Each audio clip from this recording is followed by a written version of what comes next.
थाना डींगा की हदूद में विगो डाले में सवार 6 अफराद का कत्ल। मकतूल हैं, ये डाला पे अपने गांव की तरफ आ रहे थे तो रास्ते में जंगल में ये मोटरसाइकिलों पे आए हैं, इन्होंने एम्बुश करके। चंद रोज कबल थाना डींगा के इलाका मैनाचक के करीब एक विगो डाले पर फायरिंग हुई जिसके नतीजे में 6 अफराद कत्ल हुए।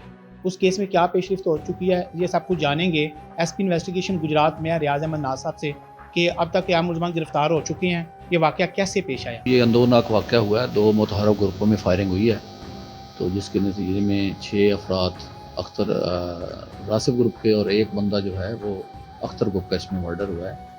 उसके लिए हम मुसलसल उस दिन से रेड कर रही हैं, हमारी 3 टीमें मुसलसल 3 DSPs की क़यादत में रेड कर रहे हैं। हमने 7 मुलज़म पकड़ लिए हैं, इस वक्त हमारे जो है हमारी हिरासत में है। मज़ीद मुलज़मों की गिरफ़्तारी के लिए IT की मदद के साथ और ह्यूमन इंटेलिजेंस के बेस पे हम रेड कर रहे हैं और इंशाअल्लाह बहुत जल्द बाकी मुलज़मों को गिरफ्तार करेंगे। सर ये जो उनकी दुश्मनी थी वो कितने साल पहले ये चल रही है और अभी तक दोनों ग्रुप में कितने बंदे कत्ल हुए। ये पिछले 2-3 साल से इनकी दुश्मनी चल रही है, इनडायरेक्टली और डायरेक्टली, क्योंकि इसमें अब जैसे ये दुश्मनी आती है तो मुख्तलिफ और ग्रुप में इन्वॉल्व हो जाते हैं। अभी तक 9 बंदे जो है ना ये मतलब मर्डर हो चुके हैं, लेकिन पहले मुकदमों में मुलज़म गिरफ्तार हो चुके हैं। एक मुलज़म इश्तिहारी था हमारा ज़हूरा जो कि इसी वाक़े में मारा गया है। सर जो इब्तिदाई इन्वेस्टिगेशन हुई है उसमें क्या बात सामने आई है, जो मुलजमान थे वो यानी बाइक पे इतना असला लेकर कैसे पहुँचे उधर। इनफैक्ट जो इलाका है ये है पब्बी का इलाका, जंगल है ये तकरीबन 10 किलोमीटर चौड़ाई में और 20 से 25 किलोमीटर लंबाई में ये एरिया है। जंगल है, पहाड़ी इलाका है, तो ये उस इलाके में इन लोगों ने अपनी आमाजगाह बनाई हुई है। ये मोटरसाइकिलों पे आए हैं और ये जो मकतूल हैं ये डाला पे अपने गांव की तरफ आ रहे थे तो रास्ते में जंगल में ही इन्होंने एम्बुश करके उन पे हमला किया। जो उसमें वाक़े में जो मुलज़म एक ज़ख्मी हुआ था ज़हूर वजूरी, उसकी अगले दिन थाना सदर खारियाँ के इलाके से डेड बॉडी मिली है।